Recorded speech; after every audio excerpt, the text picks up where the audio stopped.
Hi people, welcome back to my channel. Today's video is a grad school Q&A video. So as a result of the pandemic, you guys have had some concerns relating to grad school and you wanted to get my thoughts on how I'll address some of these issues if I were in your shoes, and so that's what I'll be doing in this video today. And a couple of you also wanted to know about my grad school experience. You asked some questions about that whole part of my life, so that is what today's video is about. I'll be answering all your questions, some of them. So I'll be reading your questions from my tab here. So if you see me looking down and my head going up, down, I'm reading from my tab, and I have your questions here, mostly emails you guys have sent me. So the first question we will be talking about today is this one. So I got accepted to this school. It's a business school, and I'm to resume next year, 2021. And I've been thinking about whether or not to take up the admission or to defer.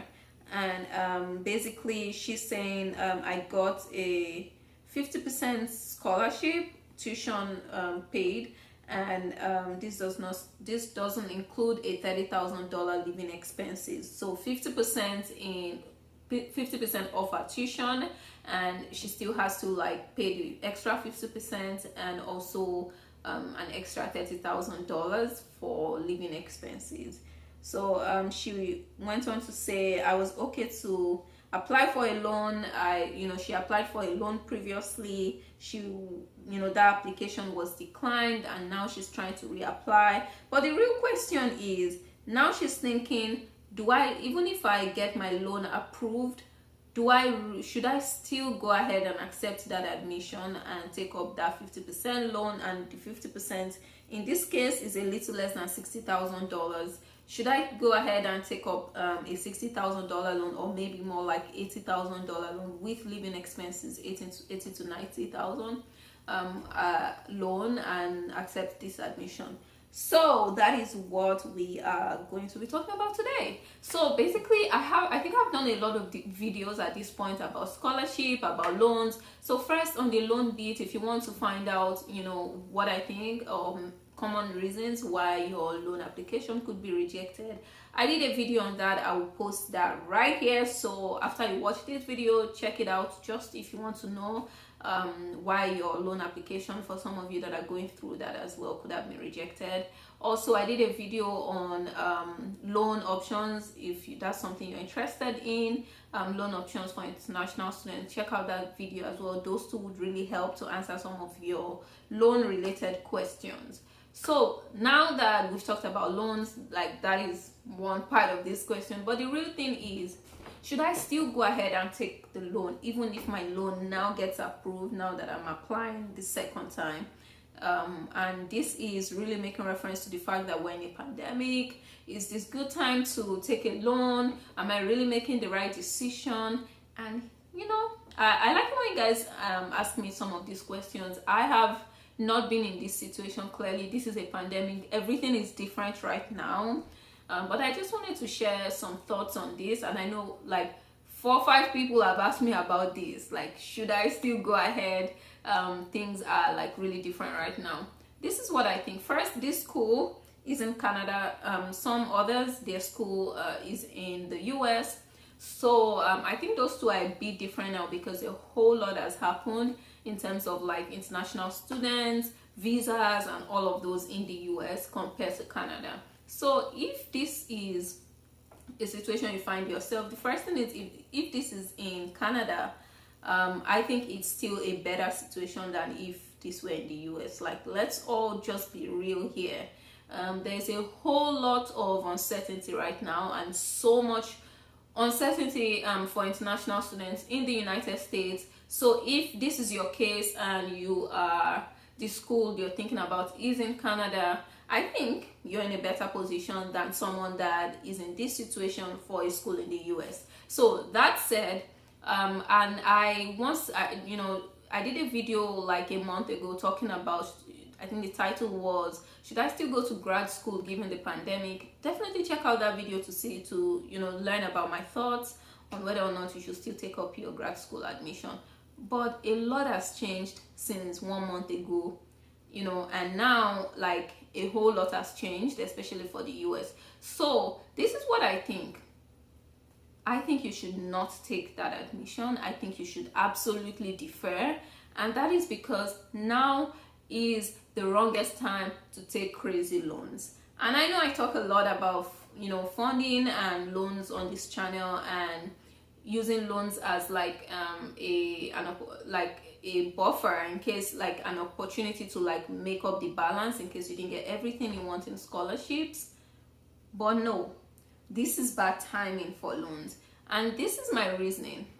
You know, first things first, everything depends on your goals. If you wanted to like go to grad school, return to your home country, work there, you know, that might be a better situation now, even though still taking a loan isn't great in that situation. But let's say, you know, that's a better situation. But if you were planning on working, like staying back 2-3 years immediately post graduation to get some experience after grad school before going wherever else you want to go to, then I think no, don't take this loan at all. And you know, that is because $80,000, $90,000, that's like already close to 6 figures. Like, that's a lot of money, and I don't think you should take that amount of loans. First reason is there's too much uncertainty for the international student community, as it were. In the US especially, there's so much uncertainty right now. You know, a couple of weeks ago, there was this presidential proclamation, executive order about H1B. I mean, it's still short term. I can drop a link to that announcement in the description box. Definitely read more about it. About like H1B for, this is a common visa for international students to stay back after studying, and you know, after their OPT period is like expired. They usually, most international students and high skilled workers use the H1B to work in the United States. So basically there's been a ban on that visa class, and that is such an important visa class for us as international students. So that is one big uncertainty. So what does that mean? It just means, you know, you may not be able to work in the US after graduation, because if this ban goes beyond December, like it's basically from now till December right now. But if it ever goes beyond December and you needed you needed to get that visa, then you'll be unable to work basically. Of course, that's making the assumption that your OPT period is like over. So that is one big uncertainty. That is one big reason, you know, you should think twice or 3 times even about taking a loan this time. The second, there's been another one basically saying, if your school is I think that was a couple of days ago, but depending on when you're watching this video, but if your school is going 100% online, you may not get F1 visas to the US, or if you're already in the US, you have to leave the US and all of those issues. But bottom line is, there's a whole lot of uncertainty for international students right now, and now is not a good time to take loans. Don't take loans that are crazy right now. Don't take $100,000 loan. Don't take an $80,000 loan. Even if you're, in my opinion, even if you're going to a really like top school, because what are your chances of getting that your dream job? No, like, let's be real. What are your chances in a pandemic, really? And even if, you know, we get a vaccine and this whole thing is over, it takes time for economies to rebound. Like, what are we talking about? It takes it might take years for the country, for the economy to rebound, and like more jobs are created and things like that. That's my opinion. I just think it's too risky right now. So for those of you that have been asking this question, that are in this situation, like, I totally understand. Like, this is really crazy times, and I know like this is a big decision for you. Maybe you've been trying to get this admission for some time and you finally get it, and now it's like you can't even take it up. What I think is defer the admission, and many schools have been stopping students from deferring admissions, but still explore that option. And if the school doesn't allow you defer, just, you know, reject that admission. And I know the concern you have, which I addressed in that previous video I mentioned, is, hey, I might lose the 50% scholarship I got. Like, what are my chances of getting those scholarships next year? Well, you likely will. You likely will get that scholarship again next year. Still the same quality of application. You know, there might be a place where you write why you rejected the application the first time, which many schools understand. We are in a pandemic. They understand. You likely, you know, it's almost certain you will get at least that 50% next year, because you're still likely going to be competitive next year, especially if you apply early. You likely will get that scholarship. But even if you won't, I don't think it's worth it for you to take those loans right now. And you know, I shared a video recently about why I don't think you should pay for grad school, pandemic or not. Definitely check out that video. And in that video, if you check the description box, I shared a list of there's a link you can click that gets you to a list of 500 fully funded masters, MBA, PhD programs. Definitely check out that video, click that link, and that is a good list for you to start with. Now is the time to target schools that give good funding. Now is not good time to take loans. And like, this is my very, you know, honest opinion about this issue. Now is not the time to take those huge loans. You know, we can talk about 10k, 20k loans, but no, not 50k loans, 70k loan. Now is not the time. Now is the time to take up that list and target your make sure you have a target list of schools, and I've discussed this in so many videos. And make sure you're targeting schools that actually offer good funding or that are fully funded. So check out that video. I'll link it up here as well, and check out the description box in that video to get that list. I hope this answers your question on this situation.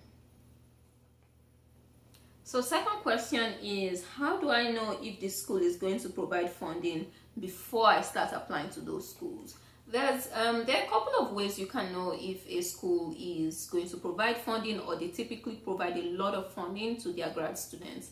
First, before you apply to that school, check their website. They usually would you know, talk about funding opportunities, how students, grad students are typically funded, things like that, external funding that comes through the school. All of those things are on their website. But let's say you don't find all of that information. The other thing you can do is actually to write to the admissions team that, hey, I'm from this country, this is my background, I'm really interested, super excited in this program, and I just wanted to find out how your students are typically funded. You provide some funding. What are the funding opportunities I should begin to look at?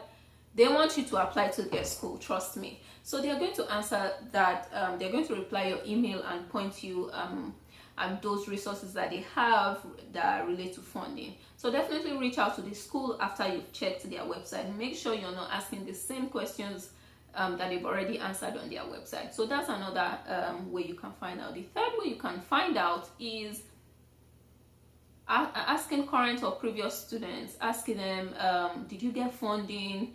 See, people are willing to share this information. That's what I think. You know, did you get funding? Reach out to people on LinkedIn. Did you get funding?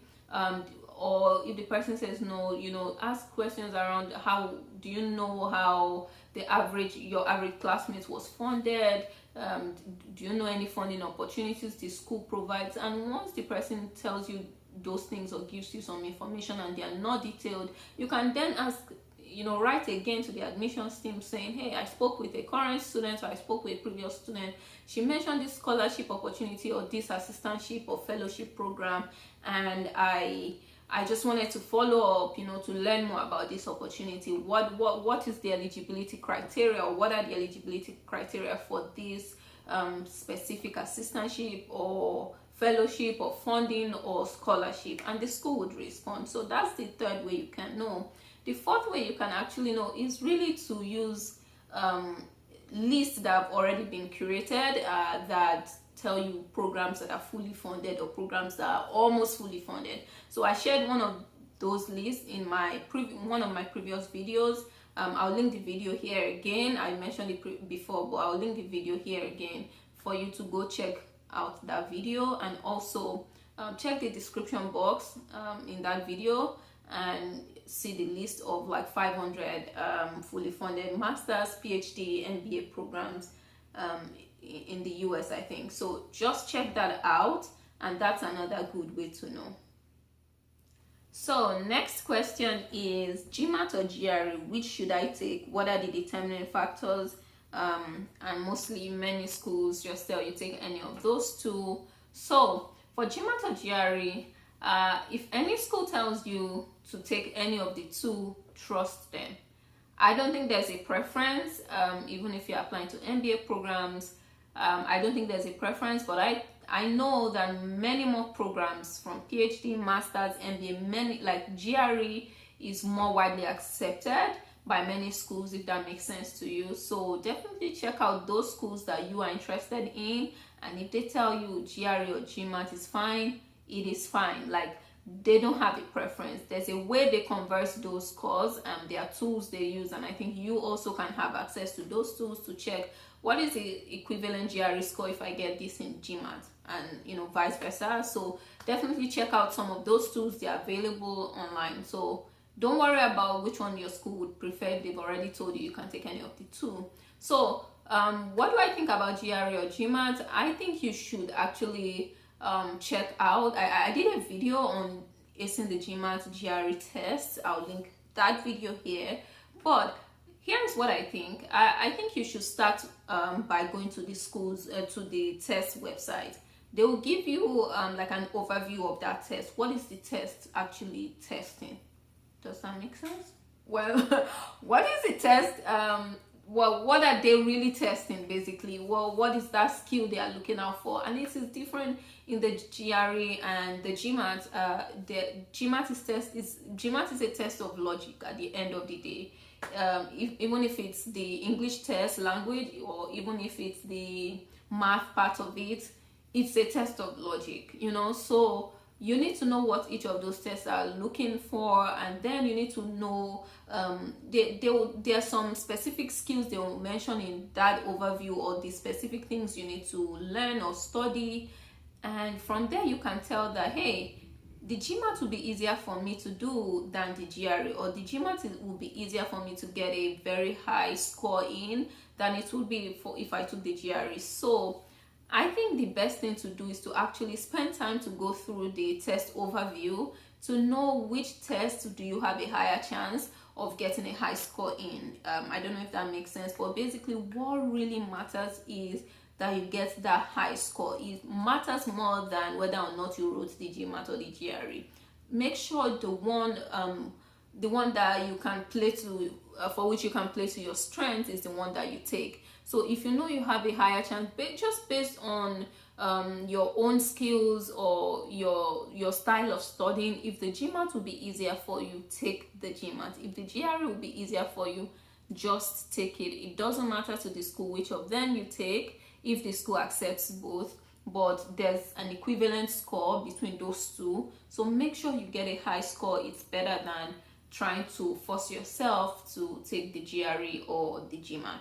I hope that answers that question, but definitely check out that video. I went into a lot more detail about how you can ace either of those tests. So another question you guys have is, what if I graduated with a pretty low GPA? What are my chances of getting into this top school or my dream school top program?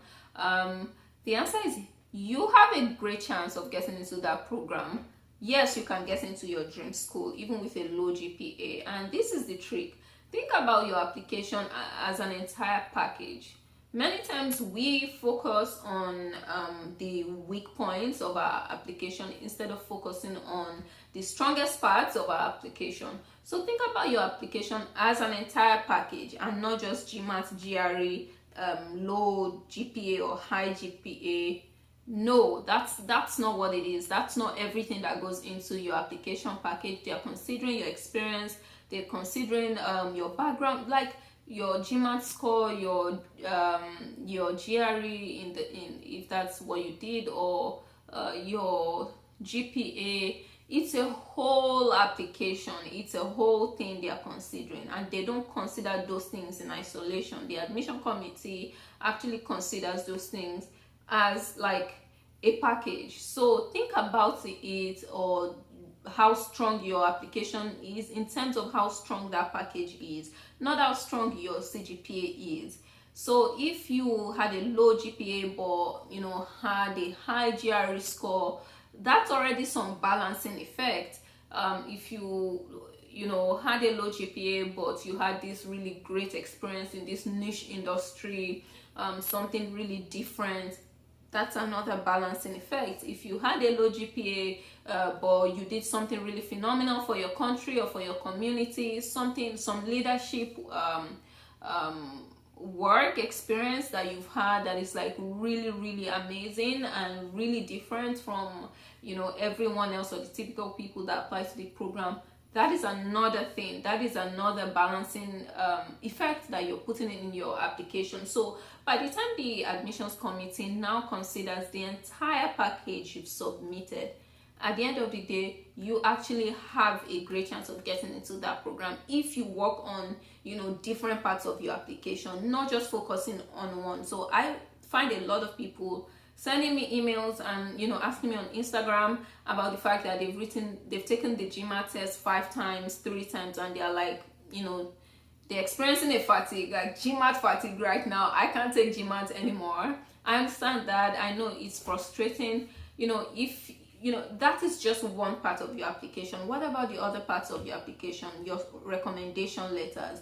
Are you submitting a very strong recommendation letter where your supervisor or your former manager is writing specific things, specific leadership experiences that you've had?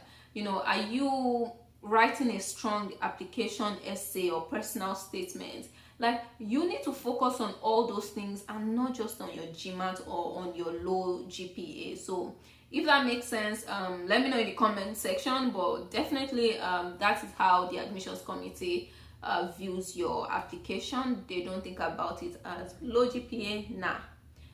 No, that's not how it works. They just think about it as a whole package. As a package, would this person be a great addition to this class?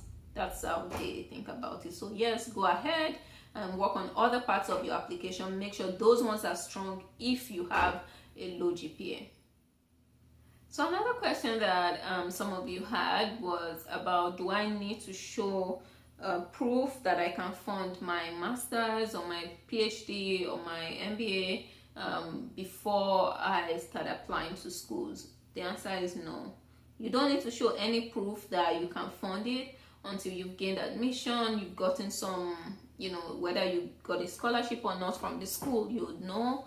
And it's at the point of trying to get a visa to the country, that's when you really need to start thinking about proof of funding, as it were. So you get a letter from the school that, I think that's the I-20. Yeah, I think it's the I-20. You get a letter from the school, and before the school gives you your I-20, you need to show proof that you can pay, either through loans, either through your scholarships, either through wherever else you're getting the funding, or through your sponsors. You need to show proof to the school that you can fund. But there's nothing about funding that goes into your application. Don't mention anything about funding, nothing about that, until you need to you need to start the visa application process, and that's when you need to show the school proof. Sometimes you need to just take some proof to the embassy as well. But before then, there's nothing about that. You don't need to show proof of funding. I'll say start thinking about funding in terms of getting scholarships and all of that even before you apply to the school, but nobody's asking you or will ask you to show proof that you can pay before you actually gain the admission. So some of you also ask me about whether some of the strategies that I share or all of the strategies that I share on this channel relate to grad school in Canada or PhD as well, since I did an MBA, which is very different from a PhD. So mostly yes, relevant if you're considering schools in Canada, and also very relevant to if you were trying to get into a PhD program.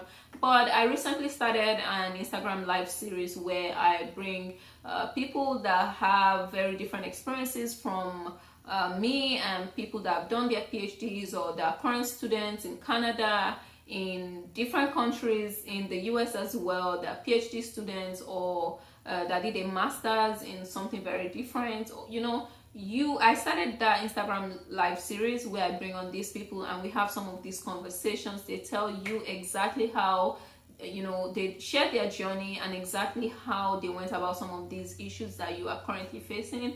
People that have backgrounds similar to yours. So if you're not following me on Instagram, now is a great time to go follow me on Instagram and, you know, just join the conversation.